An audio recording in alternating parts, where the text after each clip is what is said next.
Well, the Corrosive Haze. I'm so used to calling it amp damage, but the Corrosive Haze of Slardar. 5 seconds remaining. And Gavura, we've seen him absolutely crush lanes with his Tide. Worth mentioning is Sven. Sven, we've been seeing him this entire tournament long, and he just hasn't been picked or banned so far. So there's their anti-mage counter in the Disruptor. I'm going to be honest, I'm not a massive fan of the Disruptor. I mean, the silence, the AoE silence is nice because hopefully you can kill the Tide Hunter before he gets off his ultimate. But this Earth Spirit and Grimstroke, they'll be able to reach your back lines as well as the AM. He'll be able to get on top of this Disruptor. And even if you try to glimpse that anti-mage away, he will probably kill your Disruptor before he hits that travel time. So with the OD and the Timbersaw banned out, mid heroes left who are very popular. Again, we mentioned this Pugnet again and again, but I'm not quite sure about him this game or either side.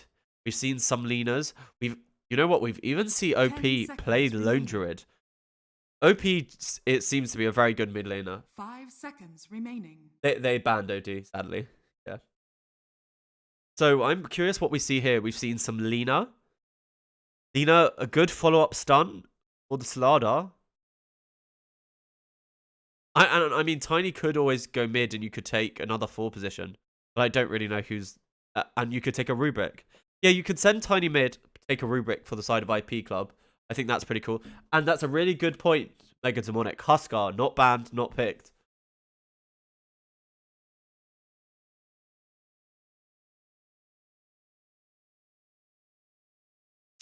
As time ticks down for IP, let's see what they are going to pick here.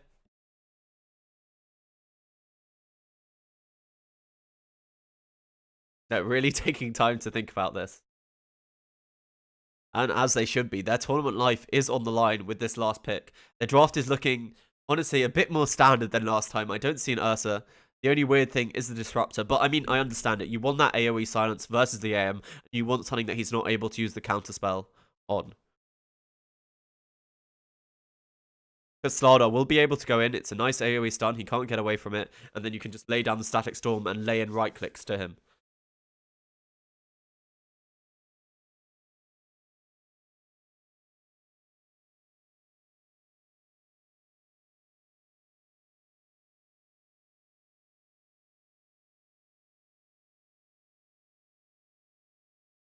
Dire team pick.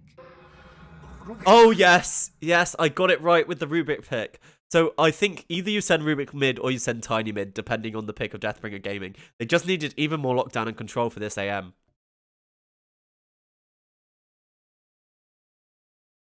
Sorry, sometimes it's exciting when you get the picks correct. So it's worth pointing out that if this is a mid rubric, later in the game he is just food for the anti-mage. So you will have a mid hero who really doesn't do much. That's why I think the Tiny mid is probably the play. Because you'll accelerate towards that burst damage, and then the Tiny will just be able to pick off the Grimstroke and the Earth Spirit with that early Blink Dagger.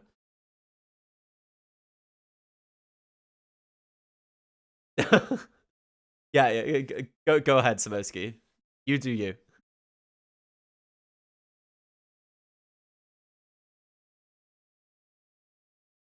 Okay, we're seeing the last pick of the draft, and it's a Death Prophet.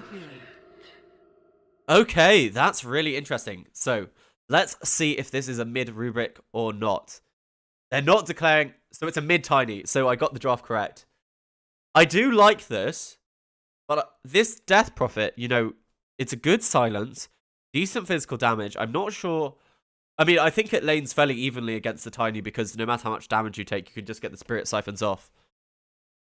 But Deathbringer has just been playing so well. I mean, yesterday we saw them absolutely stomp 2 games, and the game they did lose was fairly close. I think I'm going for the side of Deathbringer Gaming again. I think this AM will get out of control. However, feel free to disagree with me in the chat. Tell me who you think is going to win this game.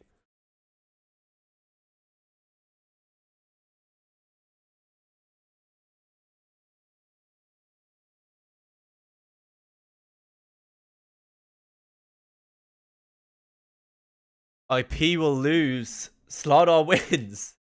Slardar wins. Wait, were you the Slardar fan from yesterday's Singer Time? We had someone in the chat who loved Slardar. I mean, I think he is really strong thanks to his new bash. Okay, so we have some Fishman fans. And apparently Zane wins my heart. Okay, so it wasn't you, Singer Time. There was someone else who loved Slardar in the chat. And I don't think it was just Hollow Guy. But anyway, as we get into this game, we'll see if your love in the Fishman is rewarded. But to be fair, this Slardar Rubik lane is a definite kill lane versus an AM, which seems to be why he's heading away from the Slardar Rubik, thinking he'll have a better time versus the Jug Disruptor. And I am tempted to agree. Rolling forward here is Firefly, just using that rolling boulder to be able to put the ward. And he's going to show himself in the mid lane just to be annoying. Doesn't have a ward. So, oh, he's just standing here to see if they already warded in time. But I think he checked a bit too early. He does have the roll, and he's able to get away. So I'm going to explain what he was doing there. If there's a ward over here by the Radiant, it gives vision of this space over here that's under the tower. So you get hit by the tower while standing here. So he was actually just checking for a ward here. But I think, you know, you roll forward on the Earth Spirit because you're the quickest hero. And they don't have anyone on the map who would have been able to place it before you. So he should have waited a tiny bit, I think, before checking. This isn't just a casting stream, it's educational.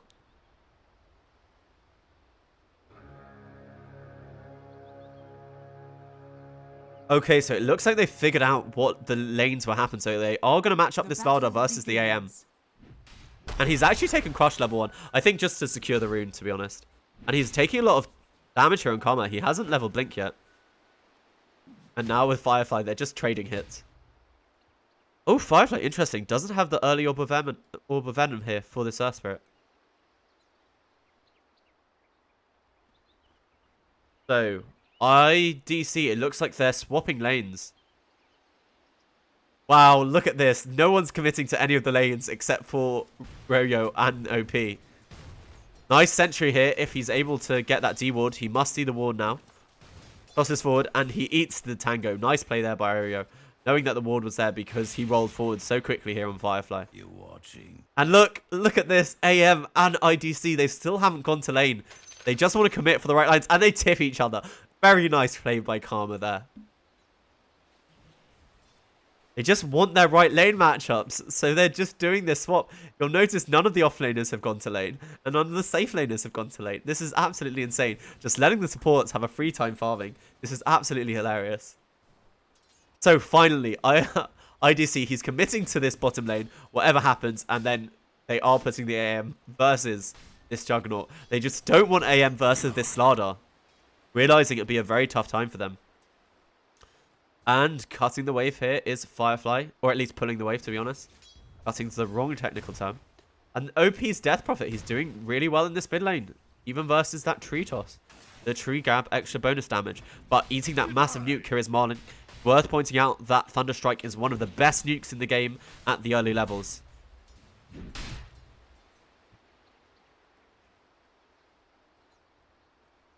Yeah, Grim carry from the CS. You can see what's happening here. Mid lane, Royo. He has his bottle completed. What about Death Prophet? Looks like she's just building her early nulls. So by putting this tiny mid lane, they will have a lot of early burst damage that comes online pretty damn soon. AM only one CS, but now under the tower, thanks to the pull of Firefly. They should be able to get a tiny bit more on him. Ace-Drune on OP, denying the bottle refill here for Ryoyo.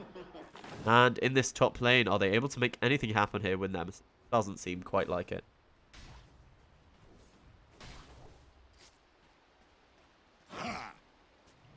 So they have level 2, so they will be able to get a glimpse if they want it. Or he's gone for the kinetic field, so you'll be able to keep people in.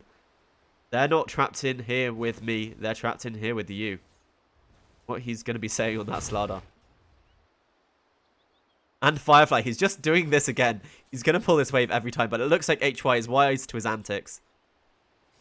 He's still only level 1 with AM, now getting decent farm with this wave under his own tower. Good CSing under the tower there. They're just trading up against each other, and he's trying to deny this. He does have lift if he wants it, but with the Juggernaut there, they don't have the damage. So let's have a look at this top lane. Joker Freight, and then just some of that magic harass coming out. Nice stun there on Guevara. He hasn't actually taken any levels in the Kraken Shell. So this is honestly going to hurt quite a lot, but it looks like they're trying to turn around with Marlin. They do get off the stun. He uses the mango, but no gush. So there's no real commitment here in this top lane for either team. Just putting harass out for each of them. And again, Firefly just constantly putting this wave for the AM under the tower so he's able to lane.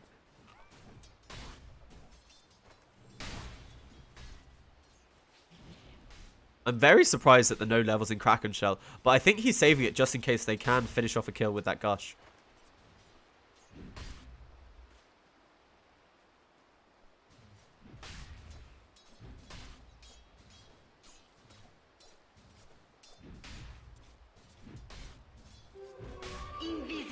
But still, no first blood at the 4-minute block.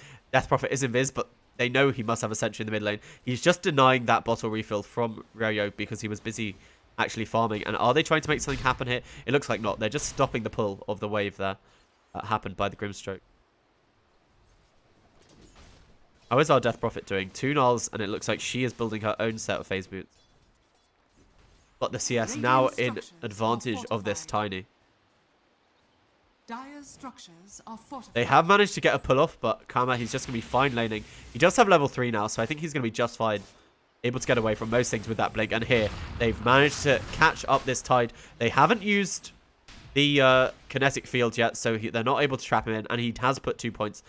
Kraken Shell. It looks like he's building a quick Vlad's here for this Tide Hunter. Make his whole team that much more tanky when they group up together. And Firefly eating right-click damage, but they just don't have anything. And it looks like, let's have a look at these 5-minute bounty runes. It's going to be 3, actually, for the side of the Dire. Deathbringer Gaming. But 5 minutes in, very low kill game at 0-0, if I do say so myself. But they're just spamming this Thunderstrike again and again onto the side. But now, Silence. He goes forward. He has the Ink Spell. That's going to be a big stun. There's no levels in the Gush, so I think he's going to be able to just walk away. And now they're turning it around on Marlin, especially with HY being brought in. I think that's going to be first blood there, especially with the Fate Bolt of HY stealing it. And now he's next here on this Tide. Only 2 points in the Kraken Shell. The roll in by the Earthspray. It looks like he wants a kill on the Disruptor, but I think that Guevara himself will be traded. So a 2-for-1 as well as first blood. That goes in favor of IP. I think they'll be fairly happy with that. Now Juggernaut using the spin just to chase down Karma. He does have Blink if he wants it, but he's going to keep it on down. The roll comes in onto this Tiny, but he tosses away Death Prophet, breaking that link. But they do have the stun, and there is another Siphon. They haven't managed to kill this Phantom, so he'll have another one to throw out if he wants it. There's another Phantom. HY lift still on cooldown. He's running towards the shrine if he'll be able to use it. But with that Siphon, the nice lift back, he eats the Stroke of Fate. They try to save him, but the DD on Firefly is just enough to help them get that kill on this Tiny. But nice turnaround there, and as well as getting rid of this mid ward here. So, a really nice kill there for OP's Death Prophet. That's going to put him ahead of the Tiny here. But the net worth still slightly advantage here for the side of IP.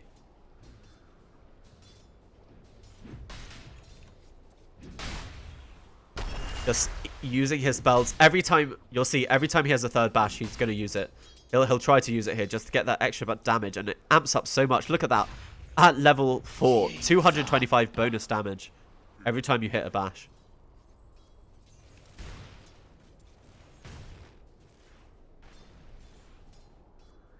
So this bottom lane, the AM and the Juggernaut have just been left to their own devices. And you can see Juggernaut, he's actually top of the CS, even though he spent the first 2 minutes outside the lanes.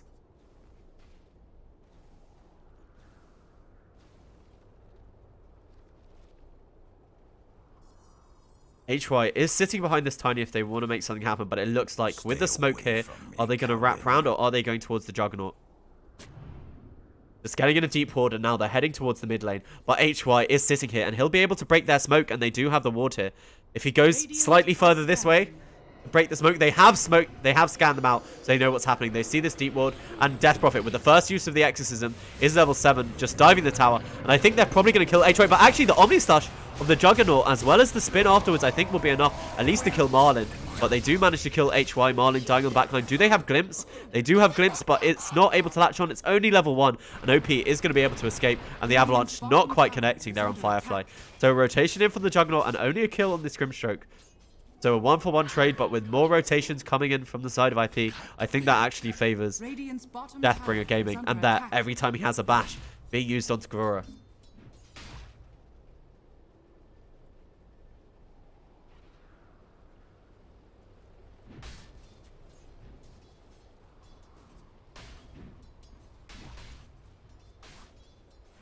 Nemesis, he now has his level 6, so there's an amplification, but Marlin is sitting here.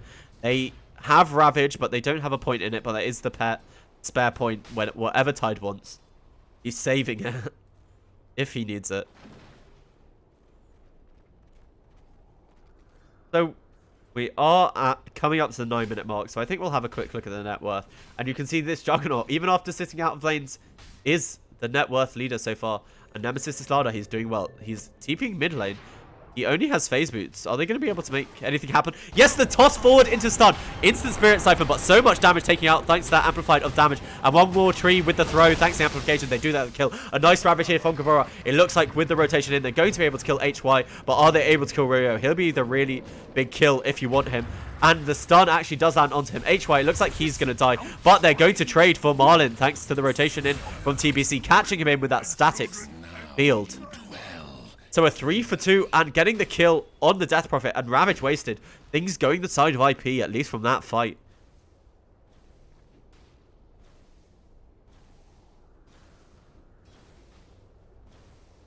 So Tiny, I think that's his phase boots on the courier. He just got a bracer to tank up a bit.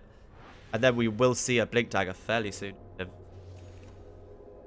Ow, these two working together. We saw the toss on the Slardar. Really heads up play there. I thought they wouldn't have anything to get him in there, but heads up play. And it looks like they were just securing the 10-minute runes here. At least the bottom ones. And then this rune has been got. So it's actually 3-4-1 for the side of the Radiant this time. They'll be happy with that. HY, you know, he's similar level to this AM because he spent more time in lane. AM has his 2 Wraith Bands and looks to be finishing off his treads eventually. But they've brought Royo here. He has got an Invis Rune on him, but there is a Sentry. But they do manage to get the D-Ward in time, so he should be able to make this if AM overextends.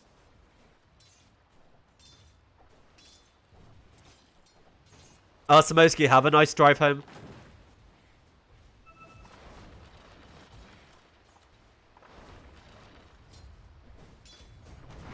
Now, they found the AM actually in the trees. Avalanche, toss as well as the Fate Bolt, and that's enough. Because there is only 1 point in the counterspell. So he doesn't have that damage mitigation. Now, Exorcism is popped. Slaughter, he's gone to the mid lane just to apply some pressure, it seems. Marlin sitting in the trees, but he TP'd away nicely there. So OP isn't going to get anything except for a tower with that Exorcism. And while they're taking bottom tower, they are taking mid. But it looks like they're all TPing in. Ravage. Still on cooldown for 23 seconds, but they do have a Vladimir's completed.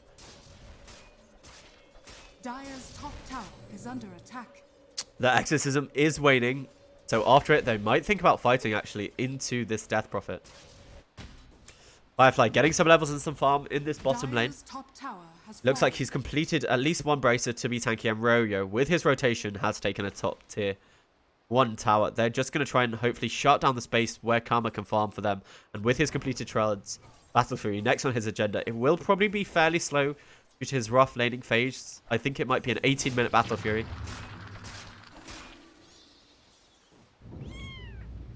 Yasha, and as well as power treads for IDC, and he's even building his own Battle Fury. Looks like he wants to be able to keep up with this AM. And worth pointing out, Nemesis, only about 500 gold away from his Blink Dagger, and then they're really going to come online, because I assume that, yeah, Royo, he'll have his Blink Dagger at a similar time. So with Boko's Blink Daggers, they can just go around hunting the AM, hunting everyone, except for the Tide, I think, will be killable, actually, for the side of IP. In the trees here, Firefly.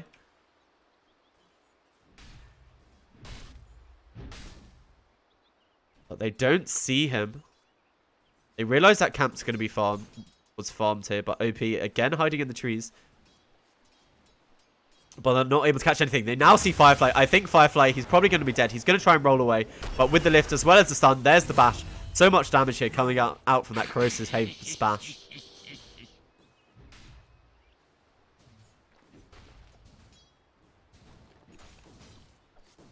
That's going to put him on the way to his Blink Dagger. He only needs 100 gold now. Dire's middle tower is under attack. They have to be quite worried about this. 3k ahead for the side of IP. And soon they're all going to come online. And I would really like to see Royo and this Slardar work together. Just go around ganking whoever they want. In this top lane, AM does pop his counterspell. So it's worth noticing that with the counterspell, you just toss yourself in the air. It's really cool. The interaction with Lotus Orb is a bit better, though, because you toss the person up in the air, and when they land, they toss you back in the air. It's really cool. But managing to get this off does make him survive. And I'd also like to point out that there is a bit of a glitch that when you pop counterspell, you actually get plus 18 bonus magic resistance. So you have the magic resistance of plus 25, and then that goes up to plus 33. Wait, no, plus 18, so that's plus 43 actually, as well as your base 25. So if you do manage to get the counterspell off, you eat way less damage. But with that Blink Dagger, they're smoking up. Here for the side of IP. They don't have vision on anyone, but leap forward with this ward, but they didn't manage actually to catch anyone. They will be able to kill Marlin. He's caught in the static storm. But big Ravage coming out, as well as the Exorcism now being used. The silence here onto Slardar. They do finally kill him. Omnislash actually is onto OP. It's not enough. There was a nice crush there onto the AM. He thinks about mana voiding. He does mana void, so that's kill on Disruptor. But OP is Corrosive Haze up and is going to drop to his Juggernaut. So no more Exorcism. And Nemesis goes forward, gets a nice cross. It looks like Firefly is the next one to go down. And now Gavura left all by himself. They do kill Slardar, so they don't have that minus armor. But with that Avalanche, is it going to be enough? I don't think they can kill this tanky Tide, to be honest. They do have another Blade Fury, but they're probably just going to leave him alone. So it's a 3-for-3 trade with the cause coming out on top. But because they were on the side, that actually goes in favor of DGB.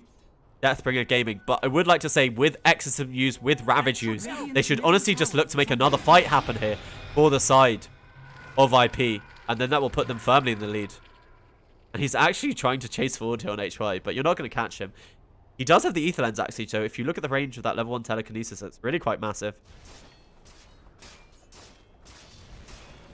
But yeah, Fishboy is coming through. Seems like the chat might have been correct about that one. They see the AM. They have Royo down here. Is he going to farm the wave, or is he going to realize what's happening? He can't go too far. They now see him farming the wave. He has the blink. He gets it. Avalanche toss. It's not quite enough to kill him, but it takes him very low, and that's going to put the Fear of God to him. If the Jog had stuck around, they would have been able to get that kill.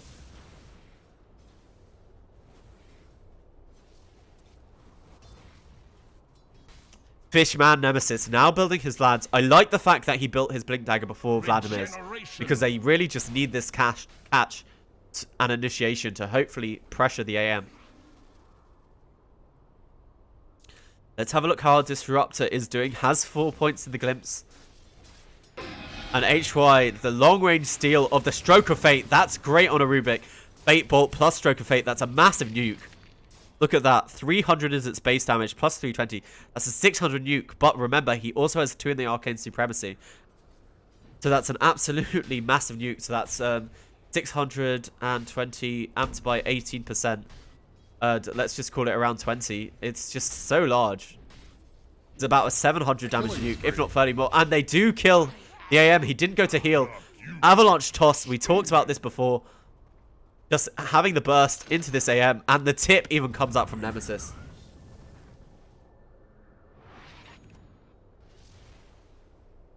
How much does this go to? So massive.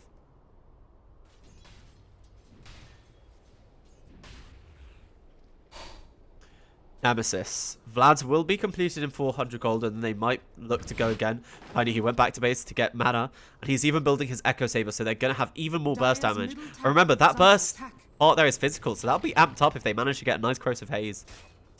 Dire's structures are fortified. Juggernaut, worth pointing, he has his completed Battle Fury, and AM does not have his. It looks like even that 18-minute timing I spoke about is going to be a little bit off. So far behind here. Not able to farm us a Storm, and IDC, we haven't seen that much of his impact because he's been off farming with his Battle Fury. And I've been seeing Tiny's toss Avalanche, if I'm honest. It's because the stun of Toss is more instant, I think, than the new Avalanche stun. I'm not totally sure if that's the reason. The smoke breaks here, and they do have good vision of this ward here. So they're going to know what's up, and they saw Marlin over there. They do have a sentry, so they see this ward over here, so they're going to know what's going on here. And IDC, he's just going to kill it with the Blade Fury. Running back safely with the Blade Fury. Sorry, killing the ward with the Battle Fury, escaping with the Blade Fury.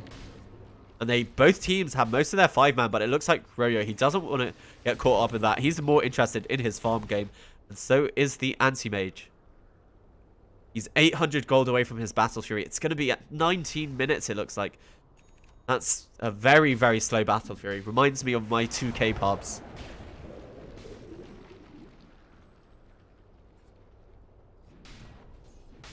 Leap forward. They've caught Marlin. He goes forward. They have the silence onto HY. Marlin very low, however, and a nice static storm as well as the Omni Slash. It means he's not actually going to eat the Ravage here on IDC, so he Blade Furies. They did manage to kill HY, and they only managed to kill Firefly.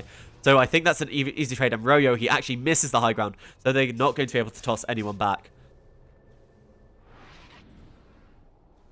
So a 1-for-1 trade, and that goes in favor of DBG just because they're further behind. And the Rubik, he is far and ahead of this Firefly Spirit.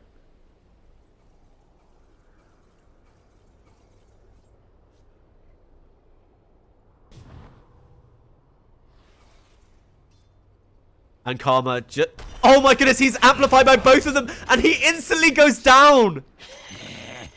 Look at that, he was affected by the Desecrate. So he had base armor reduced by 50, as well as the Slalar's armor reduction, and he hit the bash. Absolutely insane there. We can have a look at it. Oh my goodness, look at that attack. 532 physical damage. And they see OP hit. They do manage to get the silence, so he's not able to leap forward and stun. The toss forward of Firefly Royo, they're not able quite to move on to this DP, but they are going to take this tier 1 tower. Even with Marlin trying to harass from the trees.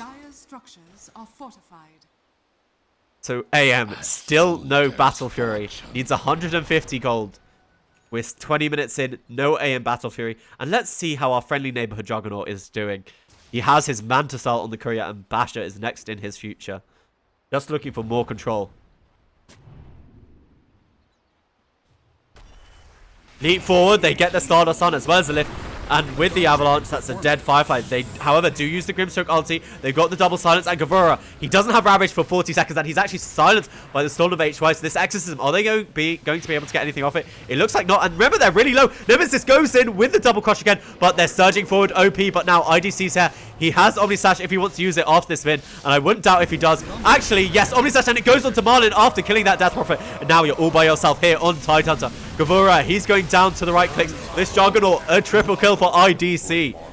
IP, they're bringing this series back. 21 minutes, 11k gold ahead. And this Anti-Mage has just completed his Battle Fury. And with that, Ravage wasn't able to use in that fight. It's just coming off cooldown. But they know there's no Exorcism. And meanwhile, on the bottom lane, Nemesis, he caught Karma up again. He did eat his own Corrosive Haze, but he doesn't care. He's now amped him up. And he kills him with the Crush. Anti-Mage just playing around too much with this Slardar, and he drops again to Nemesis. This Fishman is doing it. I am sorry for doubting Fishman. Taking a lot of damage actually from the cleave there is Firefly. He needs to be careful.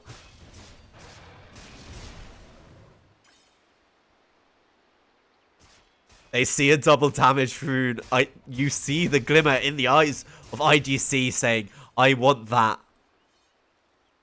And with that, I wouldn't be surprised if they start pushing this bottom lane in. Double damage. So, remember, they have Ravage. They don't have Exorcism for another 52 seconds. But they might try and make something happen here. Gavura, Blink Dagger Vlad's completed. They see Juggernaut. They see him with the DD in that tower. He has no creep wave. So he's just waiting for it to be pushed in. But Ryo having a great time here on this Tiny. Echo Saber completed. And he's going for the other initiation item of the Shadow Blade. They see AM pushing this top lane. I think Tiny can solo kill him at this stage in time. But with the Corrosive Haze, it looks like they're going to get an easy Roche here. Really nice here. Remember, the Phantom's Embrace, it allows you to silence Roche so he can't use his slam. And using the double damage, not to take a tower, but to take Roshan. And we talked about Ryo almost being able to kill that AM. And look at how little health he has here. Only 100 health remaining.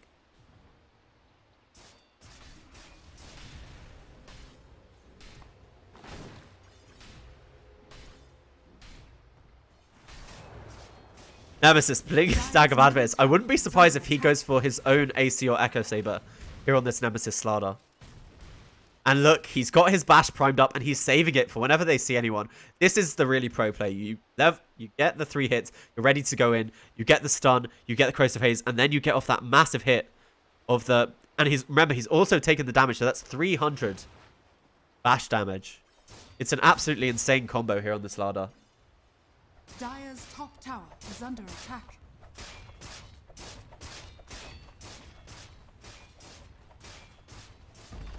Radiant's bottom tower With that, is they under do have attack. Aegis, they do have Basher. Nemesis, he is rotating in, and I think they're going to start the siege of the Tier 3s. Tier 3s. They are 15k gold ahead now for the side of IP. Dire's top tower is under attack. Radiant's They're setting up to contest. They have the Blink Dagger, they have Ravage, as well as Exorcism. They're smoking up. We're probably going to see a Blink Ravage after, or maybe before this tower. IDC, he's the only one here, and he has Aegis. Good positioning by the rest of his team behind him, but it looks like they seem to have figured this out by the side of IP. Their smoke has broke, and they put the ward here. But it doesn't actually catch Nemesis due to its weird angles. And now Gavora, his smoke's broken. He knows what's going on. They have the ward here. They have vision for it. So they've amped up Gavora. Nice avalanche touch as well as the static storm. There's not going to be any Ravage. They kill the Death Prophet as soon as her ultimate comes out. And they haven't even had to commit Omnislash. Meanwhile, defending their tier 3 is Nemesis. He has bad memories from this on the AM. So he just has to back off. And GG was called, actually. So game number 2 goes to the side of IP Club.